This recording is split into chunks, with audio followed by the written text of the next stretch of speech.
Hello, today we're going to be doing a little bit of a different one here. We're going to be looking at robintrack.net here and today I'll be planning on looking at the top 10 stocks owned by Robinhood users.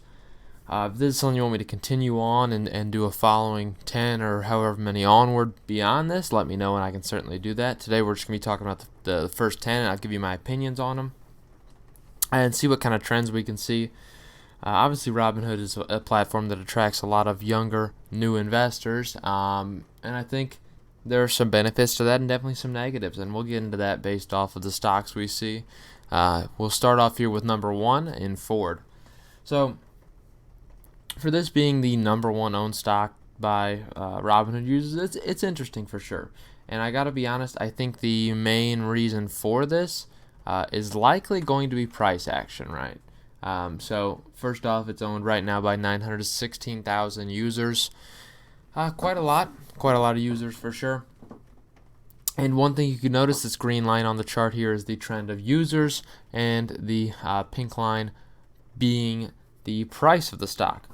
One thing you tend to notice, and it's understandable with not necessarily the same trend in Robinhood, but I think you see it a lot here, that as price falls, a lot more people buy in. Now, with some companies, that certainly is a big issue.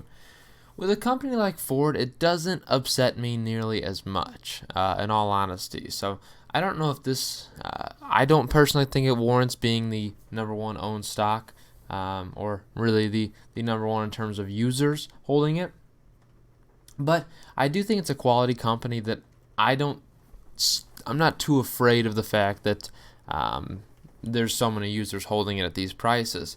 As a company that eventually will recover, and I think if you look at it, if you look at the data for this company and really the potential they have for electric vehicles, they likely will lead the market in terms of electric trucks with their F-150. We're talking a year or two down the road before we actually see the impact of that. But I do think overall this company is going to recover, and they're definitely in their prime, a good dividend payer too, if we're talking about non-pandemic era. So, obviously, as a little aside, you want to talk about the fact that you may be hearing a little thunder potentially. Don't be afraid. Hopefully, we don't lose power here, but the show must go on. So, all things considered, Ford, I'm not upset with this being a number one pick. It's a pretty boring company when you think about it, all things considered. Traditional auto is pretty boring, but once we get this transition to electric, I'm pretty excited for the future of Ford and what they can do. And I do think once that dividend returns, this company is going to be a good one to hold. My concern, though, with a lot of these Robinhood users, if they don't see that price movement right away, they're not ready for the long-term haul, and I think they're not going to really see the benefit that this company can have as part of a portfolio. It's like having a company like Coca-Cola in your portfolio almost, where it just sits there, right? You're not going to get much stock price action, but overall, you're okay with it because of a dividend payment. Right now, you're not seeing much, but second company, I got to be honest, is a disappointment. One thing you'll see, obviously, this chart doesn't necessarily point out properly stock splits, so that's why it looks a little weird. This is a disappointing one, being number two. GE, held by 826,000 users, has reached its all-time highs right now just due to the fact that the pricing is at such low points, and that's upsetting to me. I got to be honest. GE is a company that I personally don't enjoy, especially in the short to medium term, because of the fact that they are 100% in an overhaul period. They are completely redoing their business, and they have to. It's the only way that they'll possibly even stay around. And I think the CEO is finally doing a good job. They've switched CEOs. The company is being run into the ground. New CEO is doing a decent job of turning the company around. But in the short term, you're going to have a lot of pain for this company. As they transition, there's going to be a lot of increased costs, and really just they have to decide what they need to cut, what they need to, add on to the business. I don't like GE in the short to mid-term, and I don't think there's going to be much stock price valuation really change at all. I think there's not going to be much upward movement for this company, and that's what scares me with so many Robinhood users owning it. These typically, if you look, there's been many reports that have shown Robinhood users aren't as long-term investors as the legacy brokerages. because those are typically older investors. They've been in it for a while, and they just want to let the money sit there and really gain valuation. Robinhood users are a lot more short term, and I think they're buying this simply because of stock price, because when you're near all-time lows, Robinhood users are all over it. They want to buy cheap stocks, and I think it's going to be a very bad deal for a lot of people. I think a lot of people are going to sell at a loss, or it's just going to be stagnant for them, right? Not too happy with this one being number 2. Not a company I personally am invested in. I don't really plan on it. Number 3, I'm not personally too upset with in being American Airlines. So naturally a stock that's absolutely hammered right now just due to pandemic fears, no doubt. Auto or airline industry is completely demolished. I mean, it's completely demolished. What else can you expect here? I mean, there's no one traveling right now. Really, you can't travel for the most part. So no one's buying plane tickets. So that's right. The air industry is kind of getting a little bit of a hit, big hit. That's why you see American Airlines here. It's at pretty low points for the stock, and that's why investors have really started buying so heavily. Now, I think I'm going to pose the same fear as far as this is concerned, as far as GE was concerned. This stock is a very long-term play. I got to be honest. Recovery for this stock, we're talking probably 3 years out. And I don't know if a lot of people are going to be interested in actually hanging in this stock for the long haul, because there's going to be a bumpy road in the middle. There's going to be a very bumpy road here for the next at least half a year at a minimum before we start seeing positive stock growth, in my opinion. And I think it could get a lot worse before it gets better for this stock. I don't think it'll necessarily test the lows that we saw in May again, but I think it'll definitely have the opportunity to come close. And I don't know if people are willing to stomach that for the long term. If they are, I think this could be a decent play. But you even see the old, classic, very experienced investors like Warren Buffett not really touching around with the airline industry. He's not touching it, which is a good sign for people not invested in it, right? It's a bad sign if you're invested in it, because he knows this recovery is going to be a long time and there's going to be a lot of stagnation in the interim period. And there absolutely will be. Oh, wow. It doesn't like that. See, that doesn't like American Airlines either, so I wouldn't invest in it personally. It's a very long-term play if you're interested. That's all I can say, but I don't think now is the right time to buy. I think there's better stocks you can buy in the interim period. American Airlines you can probably pick up next year for a similar price and still get that long-term value later. Next up is Disney, and you know what? Good job, Robinhood users. I'm proud of you on this one for owning this. I do wish there was a little bit more ownership if we're talking back in 2018, but again, user base has grown quite a bit, so that's why you see this. Yeah, I'm proud of them for it. This is a good stock, good company. I think there's concerns as far as valuation for this company, no doubt. We're still seeing issues. They're finally opening up Shanghai parks. They're finally opening up Disney World, and that's really right around 30% of their revenue is going to be in their parks business, and resorts as well. So that completely was shut down here for the past couple 3-4 months. So the main business has been hit quite a bit. Now, the resiliency in the stock price has come entirely due to the hype around Disney Plus, and I think there's perfectly valid hype. My estimates so far have been pretty accurate as far as where I believe these subscriber numbers are going to be, and by the end of the year, I likely expect to see right around 70 million users for this program. Now that they're expanding to India, I mean, come on now. The possibilities are endless. And that's really where a lot of this hype has come in, because where they've lost a lot of revenue, they've found ways to make more revenue, which is pretty impressive. So overall, I do in fact like what they're doing, and I think even at these levels, it's a fine hold for a very, very long-term position. I mean, this is a stock you can hold for a long time, and you'll be happy with the outcome. They've really developed from a very slow growth type company to, with Disney Plus, they've turned on the afterburners, really. You can see this year is going to be a bad year for them. I'll just tell you that right now. You're not going to see really very good recovery until next year. I think in the interim period, the stock price is going to fluctuate quite a bit. I don't know how much more upward movement there is at these levels, but if you're thinking from a long-term perspective, I like it. So I'm really hoping these users that are involved in Disney end up holding this thing long-term. That rain is coming down. Yeah, overall, pretty happy. 618,000 users on Disney. I like that. Next is Delta Airlines, 598,000 users, nearly 599,000.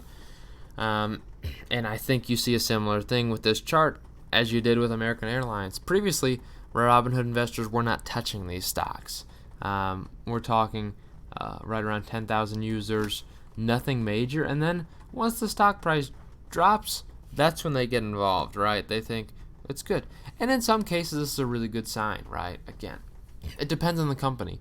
And in the case of Delta Airlines here, it's a stock that I think overall, it's going to be in the same boat as American Airlines. I do like it long term. It's not a company that's going to go bankrupt, but it is a company that you're going to have to be waiting a long time to actually see significant recovery. I really do like the company. And at these levels, I'm interested, but I think there's going to be a lot of stagnation in the interim period. You're going to see revenues being hit quite significantly and EPS getting hit quite significantly as well. So the question is where these big hedge fund investors are interested in this or not, and that's what's going to determine whether the stock price is going to go up or down. I don't think short-term looks good for Delta, though, so that's why I personally am not interested in getting involved with this. So maybe down the road I could consider it. It's a company I would love to own a little bit of, but not right now, unfortunately. Just not right now, which is weird to say when it's near its lows. But it's hard to say just because I don't think there's much to gain in the short term.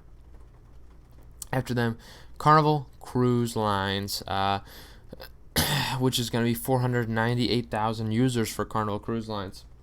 As we talk about airlines, we talk about these cruise line stocks, right? No one's going to be doing cruises for the most part. There is demand now that places are reopening, but in this interim period of 3-4 months, there's nothing. And the demand after they return is not going to be near the highs that they were at. It's going to be a while for that to return. So there is some concern there as far as valuation for the company. I don't think this is a company going bankrupt. You see again here a similar story, right around 2,000 users holding this until it just shot up to the moon as the stock price completely plummeted. I got to give it the same thing as I would say for Delta Airlines, I should say, and American Airlines, right? You're going to be seeing a lot of difficulty in the interim period. This short term is not going to look good on this stock, but overall, this is a very decent hold. It was prior to this too. We were talking about a very quality dividend on this company, and they've got a lot to offer. I think for recovery, well, it's going to be a while. So there's a couple things you want to look for with a company like Carnival Cruise. My concern obviously is economic recovery, because when people have a lot more expendable income, as in the economy's doing well, that's typically when you're going to see more people going on cruises because they can afford it. They can afford that. But if they can't afford that because we're in recession environments, there's not going to be as many people going on cruises because they're going to be worried about saving their money. So Carnival Cruise Lines is a very good company, but again, these levels aren't quite really where I'm looking to pick up at, because the short to medium term, a year out, isn't looking beautiful for the company. It's going to be pretty stagnant. I do think recovery is going to be good, but not one that I'm super excited about. GoPro, disappointing. Very disappointing that this is the number 7 stock. 493,000 users. It's disappointing. It's disappointing for a couple reasons, and I've mentioned my disappointment in GoPro. So where is really the growth segment for the action camera market? Because it's all they do. It is all they do. It's a very one-dimensional business, and they had good potential actually previously to break out into multiple segments. We had a potential drone business, which completely botched now, by the way. They completely botched the drone business. Nothing going on there. So all they have to rely on now is action cameras. Well, there's kind of a limited market for action cameras, in my opinion. Not everyone needs an action camera. Most people might just want a normal video camera. Most people don't even care at all, and they don't need a camera. They use their phone. So the action cameras are a very niche market, in my opinion. It's a little bit larger than niche, but it's not one that I necessarily think I understand why investors would buy into this. There's no exciting new products. It's just really the release of the Hero, the Hero whatever, Hero Black, Hero nonsense, 8, 7, 8, 9. I mean, how many numbers? It's just the same product. It's just the same product. And they've shown declining revenues. Just not really a benefit to this company. I don't see where the valuation lies. And a lot of people have been burned on GoPro before, and I think a lot of people are going to get burned again. I don't like the stock. I'm sorry. I'm sorry, guys. I really don't like the stock. It's just not a good pick. I'm not happy that investors are in this one. But we followed up one with it that I'm pretty happy with, right? I'm pretty happy with these guys. Microsoft. That is a chart you like to see. You like to see this one. Microsoft, finally we get our second very quality company in this list here. Microsoft is a beautiful company. Beautiful, beautiful. This is a company with, right now, 484,000 Robinhood users, and it's still got, room to grow. This is a stock that's 100% really recession-proof. I got to be honest with you. They're doing well in the middle of pandemic. The stock price didn't for a while, but the stock's run up so heavily, that's why it dipped down quite a bit. This is a company that's still going to be growing revenue at massive rates. It always does. EPS continues to grow, and they just keep expanding everything they've got going on. They just keep innovating. That's what Microsoft does. And we obviously talk about the release of the new Xbox coming in this next year. So there's definitely some good talks about that because, again, could be another cycle for new consoles. I don't know what's going to get people super interested about new consoles. I don't necessarily know why. It has been about 10 years since really a new console release, so maybe that's enough. I don't know if it is, but has it been 10 years? Feels like it's been a long time. It's probably only been like 6 or something, but it felt like it's been a long time. But the company does a lot more than just obviously your Xboxes. Come on now. Their main platform is going to be cloud right now. That's the main talking point of this company. Microsoft Azure cloud platform, just growing 60% plus every single quarter in terms of revenue. And it's going to continue. It's definitely a very good platform, and cloud continues just to be a growing market for them, for everyone really, growing market. And as they keep that market share where it's at, just pretty quality of this company. Valuation's expensive, but it's a stock that I think right now deserves the premium that it gets. Good job, Robinhood users. I don't know if I'd necessarily be buying at these levels, but I do like that you're investing in a quality company, actually, where you're going to see some share appreciation. This one sucks, okay? What do you want me to say? What do you want me to say? I'm just disappointed. Number 9 being Aurora Cannabis. 465,000 users on this one.